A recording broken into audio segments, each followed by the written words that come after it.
నమస్తే DNS news కి స్వాగతం. ముందుగా హెడ్లైన్స్. వైట్ హౌస్ లో జెలెన్స్కీ యూరప్ నేతలతో అమెరికా అధ్యక్షుడి కీలక భేటీ. ఉక్రెయిన్ కు భద్రతా హామీలు ఇచ్చేందుకు పుతిన్ ఒప్పుకున్నారని ట్రంప్ వెల్లడి.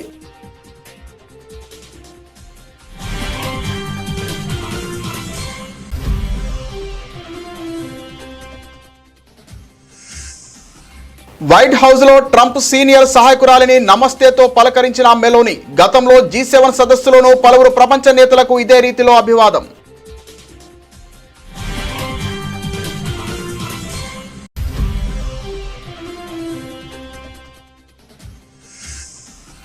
ఇండియా కూటమి అధికారంలోకి వస్తే CECపై చర్యలు. బీహార్లోని గయాలో కీలక వ్యాఖ్యలు చేసిన రాహుల్ గాంధీ.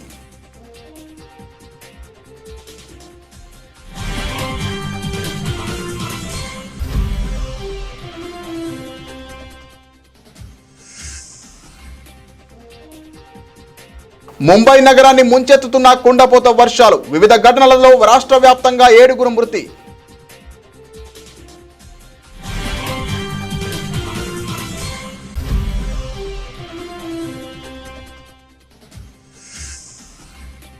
రష్యా అధ్యక్షుడు పుతిన్ కు అలస్కాలో అట్టహాసంగా స్వాగతం. యుద్ధ విమానాల విన్యాసాలు, రెడ్ కార్పెట్ పరిచిన ట్రంప్ సర్కారు.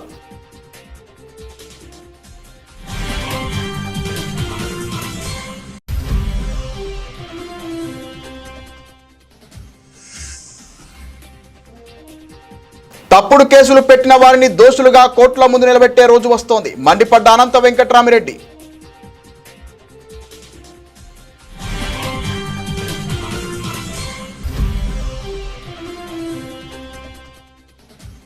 కూకట్పల్లిలో హత్యకు గురైన చిన్నారి కుటుంబాన్ని పరామర్శించిన బీఆర్ఎస్ ఎమ్మెల్యే మాధవరం కృష్ణారావు. ఈ 20 నెలల కాంగ్రెస్ పాలనలో క్రైమ్ రేట్ ఎలా ఉందో పోలీసులు నిర్ధారించాలని ఆరోపణ.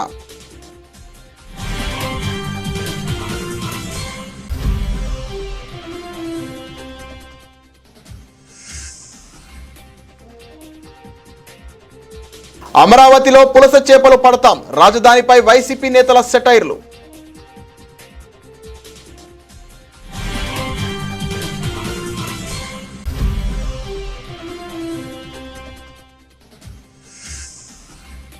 ఎంతో భవిష్యత్తు ఉన్న యువకుల మృతి చాలా బాధాకరం. హబ్సిగూడ, ఓల్డ్ రామంతాపూర్లలో మృతుల కుటుంబాలను పరామర్శించిన ఎమ్మెల్యేలు.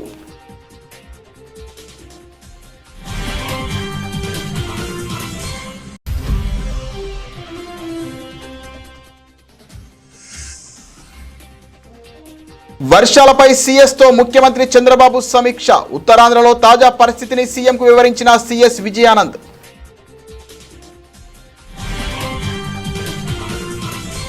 ఉక్రెయిన్ యుద్ధాన్ని ముగించే దిశగా కీలక పరిణామం చోటు చేసుకుంది. శాంతి ఒప్పందంలో భాగంగా ఉక్రెయిన్ కు భద్రతా హామీలు కల్పించేందుకు రష్యా అధ్యక్షుడు వ్లాదిమిర్ పుతిన్ అంగీకరించారని అమెరికా అధ్యక్షుడు డొనాల్డ్ ట్రంప్ వెల్లడించారు. సోమవారం వైట్ హౌస్ లో ఉక్రెయిన్ అధ్యక్షుడు జెలెన్స్కీ, పలు యూరోపియన్ దేశాల అధినేతలతో జరిగిన ఉన్నత స్థాయి సమావేశం అనంతరం ట్రంప్ ఈ కీలక ప్రకటన చేశారు. ఇది శాంతి చర్చల్లో చాలా ముఖ్యమైన ముందడుగు అని ఆయన అభివర్ణించారు. ఈ భద్రతా హామీల విషయంలో యూరప్ దేశాలు కీలక పాత్ర పోషిస్తాయని, అత్యధిక బాధ్యతను అవే తీసుకుంటాయని ట్రంప్ స్పష్టం చేశారు.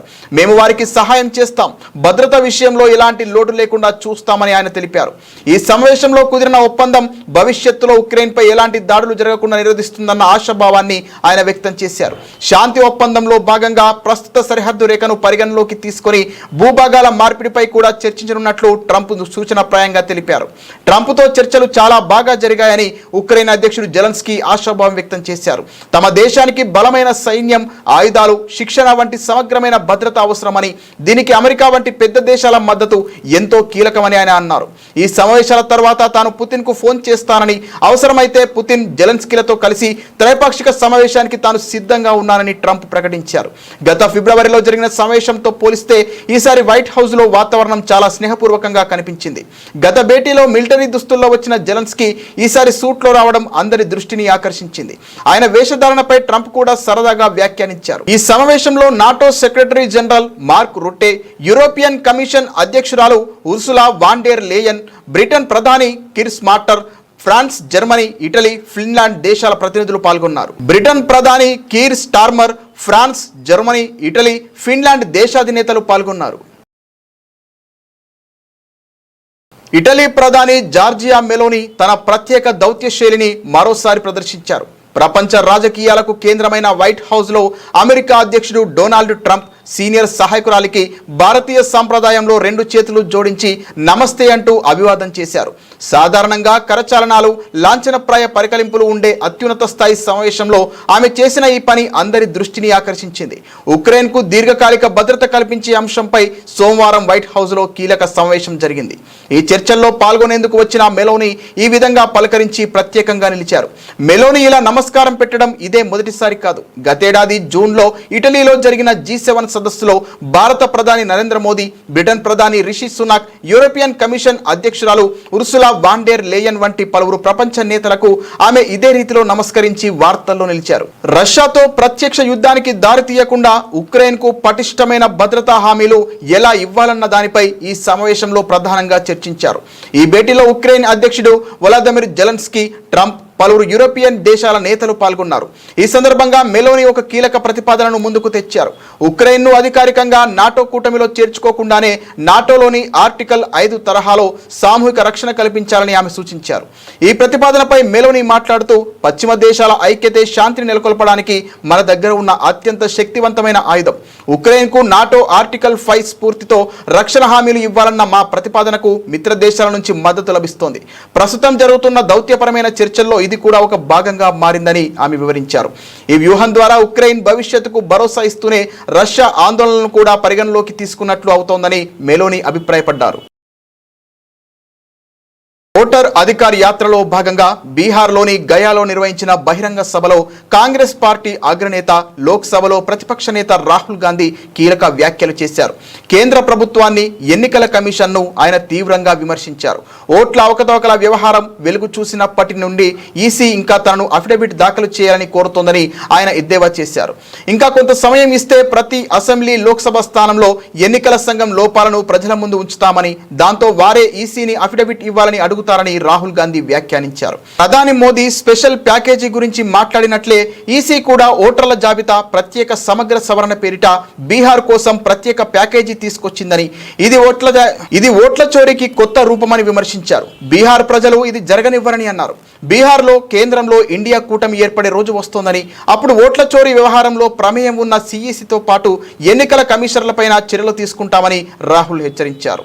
అంతకుముందు ఔరంగాబాద్ జిల్లాలో ఓట్లు కోల్పోయిన పౌరులతో రాహుల్ గాంధీ సమావేశమయ్యారు. అందుకు సంబంధించిన వీడియోను ఎక్స్లో పోస్ట్ చేశారు. గత 4-5 ఎన్నికల్లో ఓట్లు వేసిన వారి ఓట్లను కూడా చోరీ చేశారన్నారు. తాము పేదల హక్కుల కోసం పోరాడుతున్నామని, ఓట్ల చోరీకి అడ్డుకట్ట వేస్తామని రాహుల్ పేర్కొన్నారు. ये देश जो है भारत माता, ये संविधान जो है ये भारत माता का संविधान है, ये भारत माता का संविधान है. इसको अंबेडकर जी ने, गांधी जी ने, नेहरू जी ने, पटेल जी ने लिखा है, बनवाया है, मगर इसमें 3000 साल पुरानी आवाज है, हिंदुस्तान की आत्मा की आवाज है. और जब ये लोग वोट चोरी करते हैं तो ये इस आत्मा पर आक्रमण करते हैं, ये इस संविधान पर आक्रमण करते हैं. ये भारत माता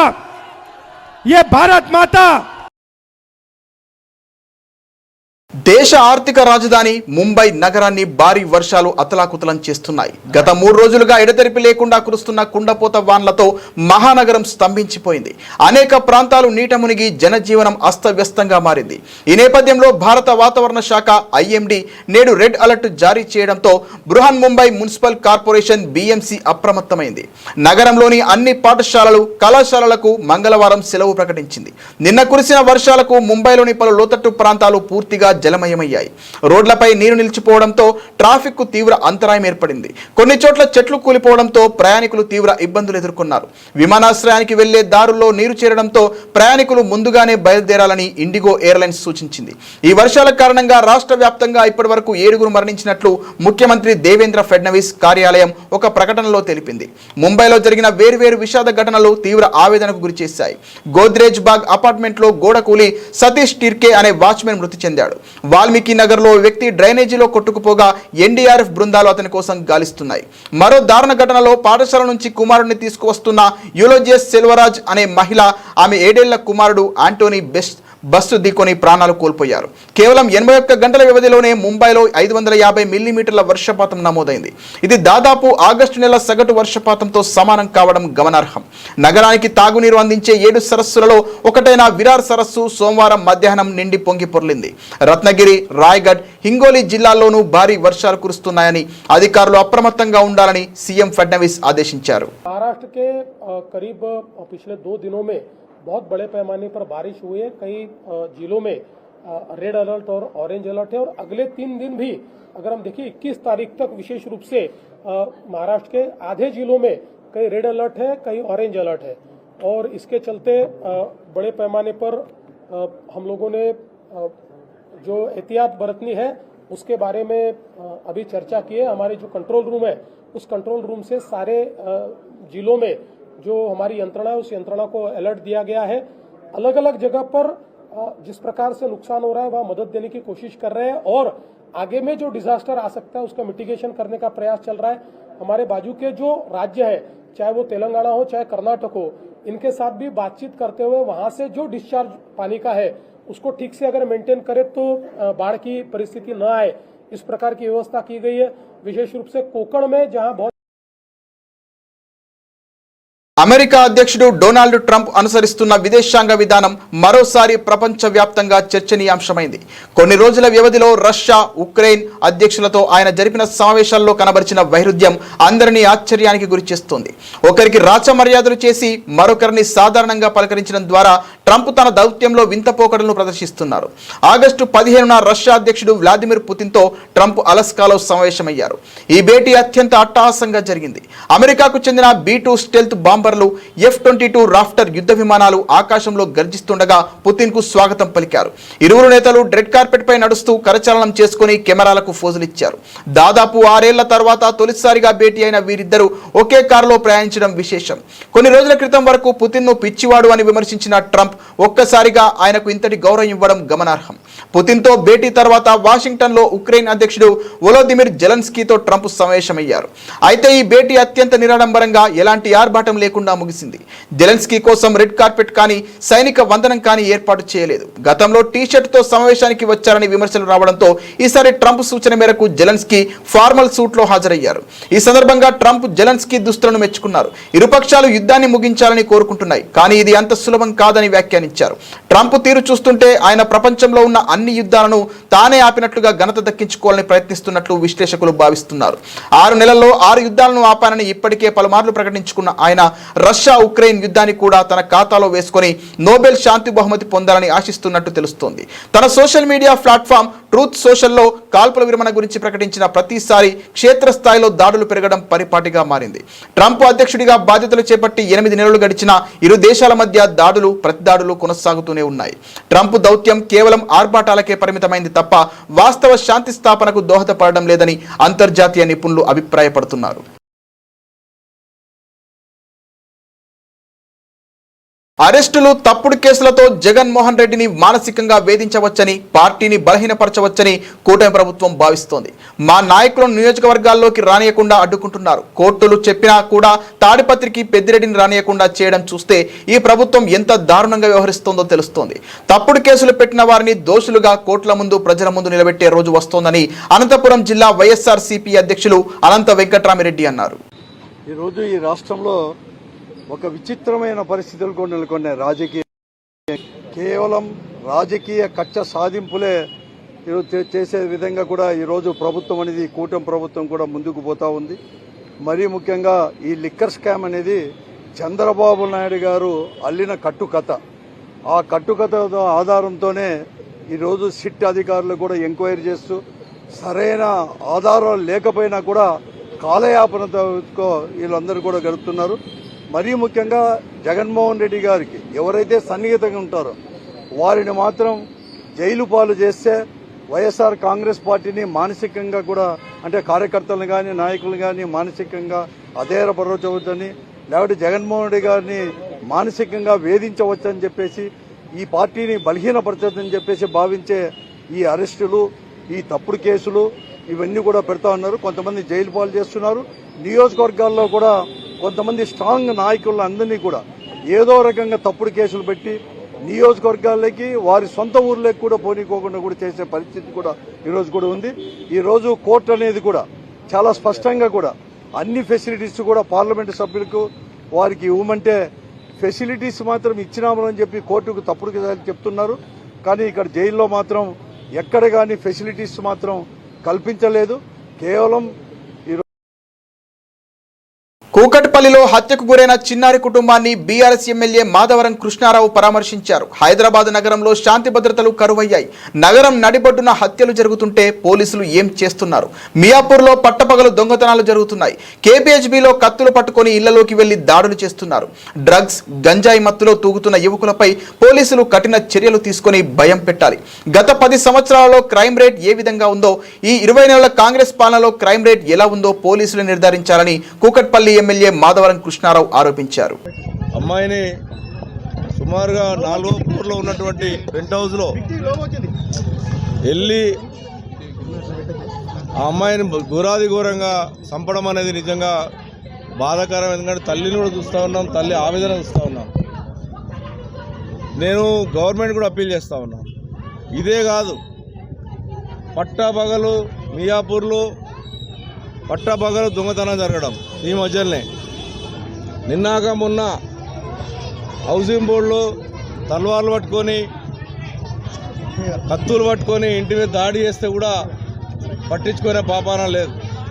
నేను మార్నింగ్ హౌసింగ్ బోర్డు ఇన్స్పెక్టర్ చెప్పాను, తల్వార్లు పట్టుకొని తిరుగుతూ ఉన్నారు, 5 మంది వచ్చి దాడి చేసి వాళ్ళ ఇంటికి వచ్చారని చెప్పి మార్నింగ్ ఇలా ఫోన్ చేశాను.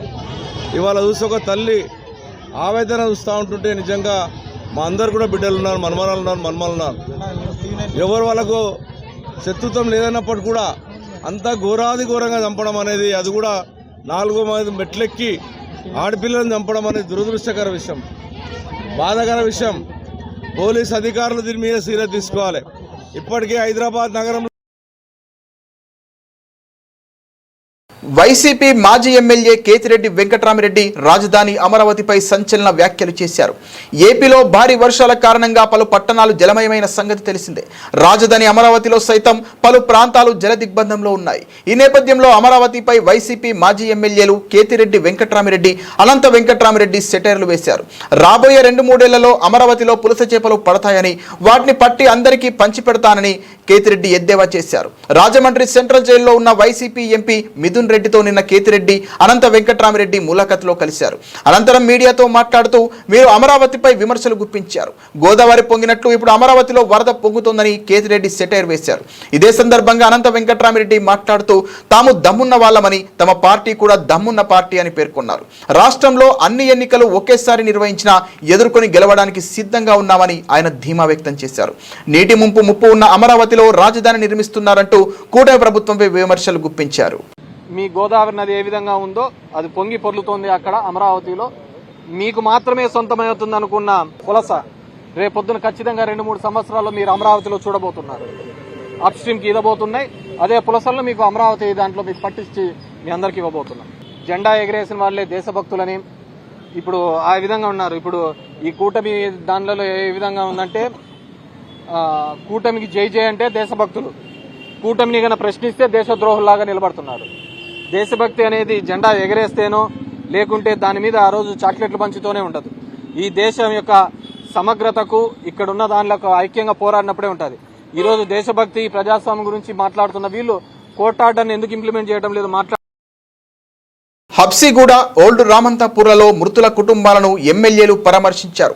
ఎంతో భవిష్యత్తు ఉన్న యువకుల మృతి చాలా బాధాకరం. అధికారులకు ఎన్నిసార్లు ఫిర్యాదు చేసినా పట్టించుకోలేదు.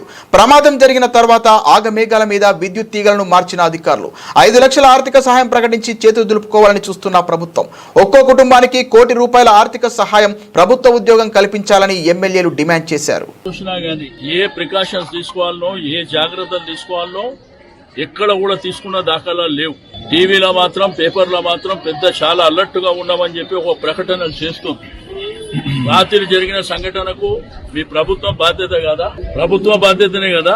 ఇప్పుడు జనమంతా పాపం యంగ్ పిల్లలు చనిపోయిందని చెప్పి ఈ బస్తీల రామంతాపూర్ ప్రాంతంలో ఉన్నటువంటి బస్తీ వాస్తవులు కానివ్వండి, అదే విధంగా యాదవ సంఘాలు కానివ్వండి, మిగిలిన సంఘాలు కానివ్వండి, రోడ్ల మీదకి వస్తే డెడ్ బాడీలను ఆపుతున్నారు. డెడ్ బాడీలను కూడా ఆపేటువంటి అధికారం మీకు ఎవరు ఇచ్చింది?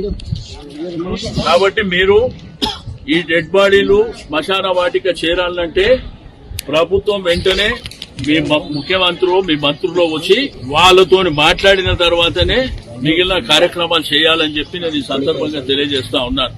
మేము కూడా ప్రభుత్వాలను నడిపించినాం, కానీ చాలా కేర్ఫుల్. రాష్ట్రంలో పలు ప్రాంతాల్లో కుండపోతగా కురుస్తున్న వర్షాలపై ముఖ్యమంత్రి చంద్రబాబు నాయుడు ప్రభుత్వ ప్రధాన కార్యదర్శి కె విజయానంద్తో సోమవారం సచివాలయంలో సమీక్షించారు. అల్పపీడనం వాయుగుండంగా మారుతోందన్న వాతావరణ శాఖ హెచ్చరికల నేపథ్యంలో అన్ని జిల్లాల కలెక్టర్లను అప్రమత్తం చేయాలని సీఎస్ కు సూచించారు. ముఖ్యంగా ఉత్తరాంధ్రలో పలుచోట్ల నదులు వాగులు ఉప్పొంగి ప్రవహించడం, కొండ ప్రాంతాలు కోతలకు గురి కావడంతో అధికారులు ముందస్తు జాగ్రత్త చర్యలు తీసుకోవాలని ఆదేశించారు.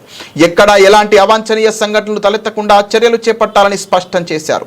భారీ వర్షాలు కొనసాగితే విద్యా సంస్థలకు సెలవులు ఇవ్వాలని సూచించారు.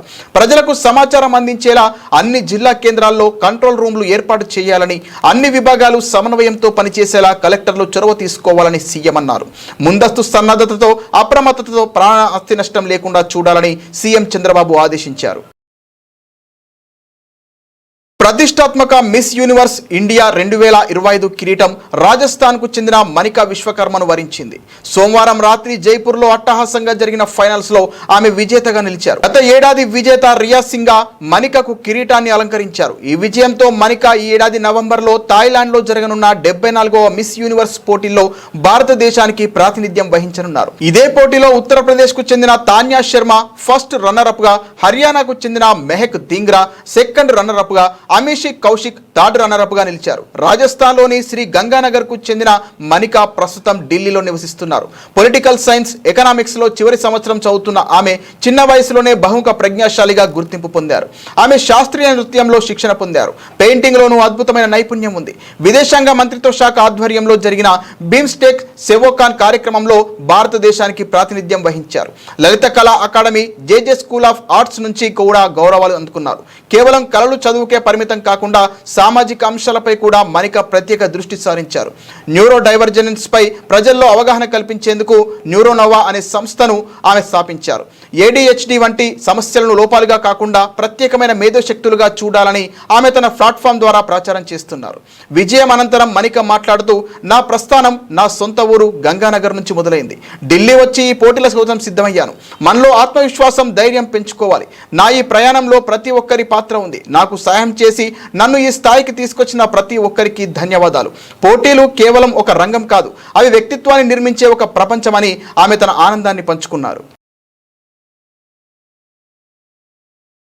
గత వారం భారీ నష్టాలను చవిచూసిన దేశీయ సూచీలు ఈ వారాన్ని భారీ లాభాలతో ప్రారంభించాయి. జీఎస్టీలో సంస్కరణలు, ఉక్రెయిన్ రష్యా యుద్ధం ముగింపు విషయంలో గుడ్ న్యూస్ వచ్చే అవకాశం ఉందన్న వార్తలు వస్తుండటంతో మదుపర్లు కొనుగోళ్లకు మొగ్గు చూపారు. అంతర్జాతీయంగా సానుకూలాంశాలు కూడా కలిసి రావడంతో సెన్సెక్స్, నిఫ్టీ లాభాలతో రోజును ముగించాయి.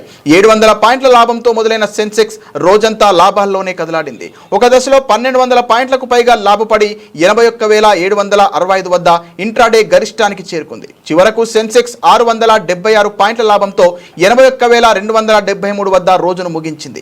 మరోవైపు నిఫ్టీ కూడా సెన్సెక్స్ బాటలోనే కదలాడింది. చివరకు 245 పాయింట్ల లాభంతో 24,876 వద్ద స్థిరపడింది. సెన్సెక్స్ లో Maruti Suzuki, Ashok Leyland, PG Electroplast, Amber Enterprises, Blue Star షేర్లు లాభాలను ఆర్జించాయి. గ్లన్మార్క్, సుజ్లాన్ ఎనర్జీ, కళ్యాణ్ జ్యువెలర్స్, బేల్, టొరంటో పవర్ షేర్లు నష్టాల బాటలో నడిచాయి. నిఫ్టీ మిడ్ క్యాప్ ఇండెక్స్ 608 పాయింట్లు లాభపడింది. బ్యాంక్ నిఫ్టీ 393 పాయింట్లు ఆర్జించింది. డాలర్తో పోల్చుకుంటే రూపాయి మారకం విలువ 87.35గా ఉంది. ఒకప్పుడు భారత క్రికెట్ జట్టుకు నెక్స్ట్ గ్రేట్ ఫినిషర్ అంటూ ప్రశంసలు అందుకున్న యువ సంచలనం రింకు సింగ్ కెరియర్ ఇప్పుడు ప్రమాదంలో పడింది. 2023 ఐపీఎల్లో కోల్కతా నైట్ రైడర్స్ తరపున 574 పరుగులతో సత్తా చాటి అన్స్టాపబుల్ గా కనిపించిన ఈ ఉత్తరప్రదేశ్ ఆటగాడు ఇప్పుడు ఫామ్ కోల్పోయి తీవ్రంగా ఇబ్బంది పడుతున్నాడు. ఆకాశమంత ఎత్తుకు ఎదుగుతాడనుకున్న రింకు అనూహ్యంగా కిందకు పడిపోవడంతో రాబోయే ఆసియా కప్ కు అతని ఎంపికపై నీలినీడలు కమ్ముకున్నాయి. రింకు సింగ్ అంతర్జాతీయ T20 కెరీర్ ను రెండు భాగాలుగా చూడవచ్చు. గత ఏడాది బంగ్లాదేశ్ సిరీస్ వరకు అతడు ఆడిన 19 ఇన్నింగ్స్లలో 59.87 సగటు, 175.45 స్ట్రైక్ రేట్తో 479 పరుగులు చేశాడు. ఇందులో 3 అర్ధశతకాలు కూడా ఉన్నాయి. అయితే ఆ తర్వాత అతడి ప్రదర్శన గ్రాఫ్ ఒక్కసారిగా పడిపోయింది. దక్షిణాఫ్రికా, ఇంగ్లాండ్తో జరిగిన గత 2 సిరీస్లలో కలిపి 7 మ్యాచ్లు ఆడిన రింకు కేవలం 13.40 సగటుతో 67 పరుగులు మాత్రమే చేయగలిగాడు. అతడి స్ట్రైక్ రేట్ కూడా 101.51కి పడిపోవడం ఆందోళన కలిగించే విషయం. అంతర్జాతీయ క్రికెట్లోనే కాకుండా ఐపీఎల్లోనూ రింకు మెరుపులు మాయమయ్యాయి. 2023లో అద్భుతంగా రాణించిన రింకు సింగ్ 2024 సీజన్లో 18.66 సగటుతో 168 పరుగులు, 2025 సీజన్లో 29.42 సగటుతో 206 పరుగులు మాత్రమే చేసి నిరాశపరిచాడు. గత 28 ఐపీఎల్ మ్యాచ్లలో రింకు ఒక్క అర్ధశతకం కూడా చేయలేకపోవడం అతని ఫామ్ కు అద్దం పడుతోంది.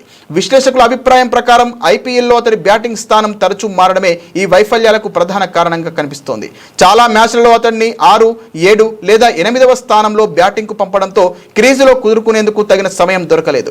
2025 ఐపీఎల్లో అతడు 20 బంతులకు పైగా ఆడిన ఒక మ్యాచ్లో 144 స్ట్రైక్ రేట్తో 36 పరుగులు చేశాడు. కానీ ఆ తర్వాత మళ్లీ అతన్ని కింది వరుసలో పంపడంతో ఆత్మవిశ్వాసం దెబ్బతీసింది.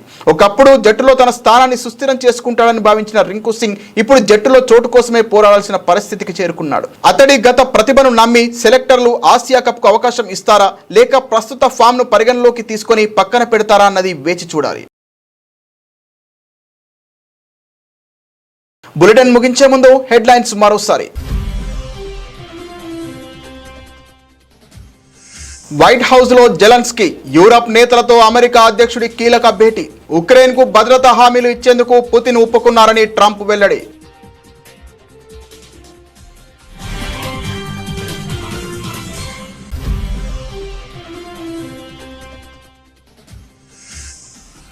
వైట్ హౌస్ లో ట్రంప్ సీనియర్ సహాయకురాలిని నమస్తేతో పలకరించిన మెలోనీ. గతంలో G7 సదస్సులోనూ పలువురు ప్రపంచ నేతలకు ఇదే రీతిలో అభివాదం.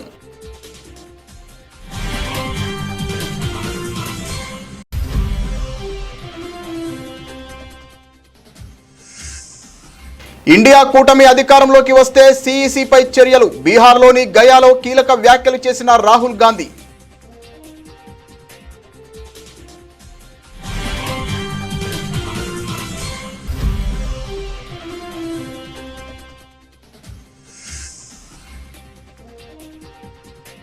ముంబై నగరాన్ని ముంచెత్తుతున్న కుండపోత వర్షాలు. వివిధ ఘటనలలో రాష్ట్ర వ్యాప్తంగా 7 మృతి.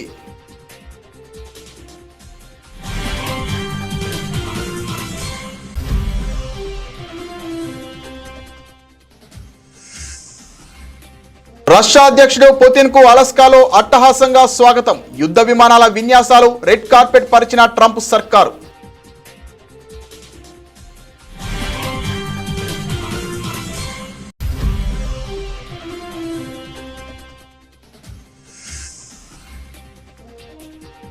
తప్పుడు కేసులు పెట్టిన వారిని దోషులుగా కోర్టుల ముందు నిలబెట్టే రోజు వస్తోంది. మండిపడ్డ అనంత వెంకట్రామిరెడ్డి.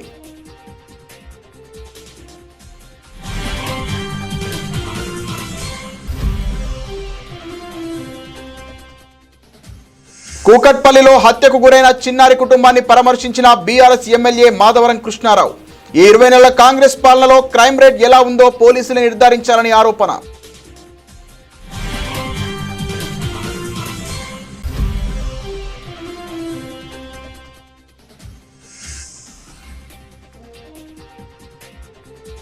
అమరావతిలో పులస చేపలు పడతాం. రాజధానిపై వైసీపీ నేతల సెటైర్లు.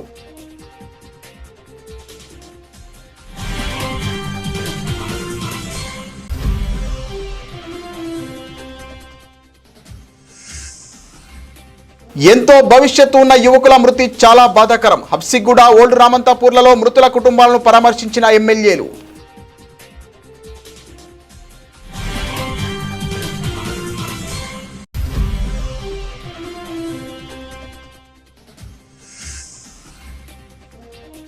వర్షాలపై సీఎస్ తో ముఖ్యమంత్రి చంద్రబాబు సమీక్ష. ఉత్తరాంధ్రలో తాజా పరిస్థితిని సీఎంకు వివరించిన సీఎస్ విజయానంద్.